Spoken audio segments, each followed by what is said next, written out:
online faster and have greater assurance that they're going to be protective of the public health. California, same thing. Lots of cities starting their curbside collection of food waste. First question that comes up, where are you taking it?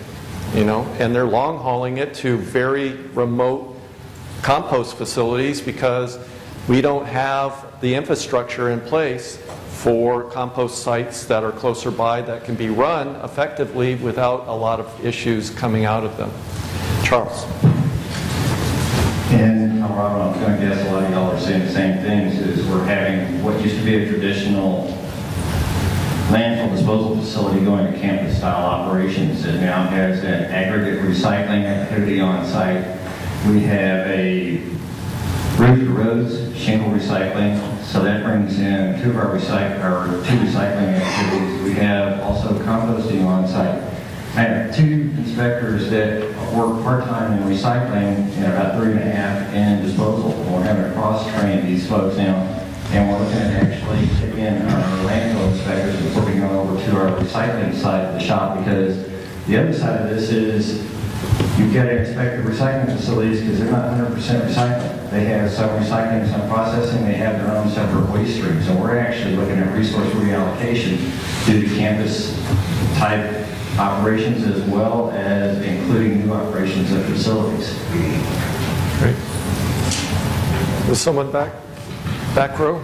Hi, I'm Kent Coleman from South Carolina. A couple of comments.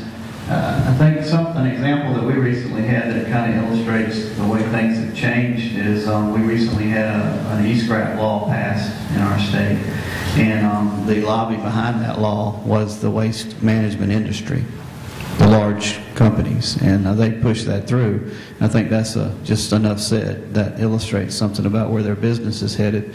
So I thought that was interesting. But also, just going back a little bit to funding sources, we have fees on banned items like white goods, tires, batteries, etc., that fund most of our solid waste program and our regulatory oversight, as well as grants to local governments.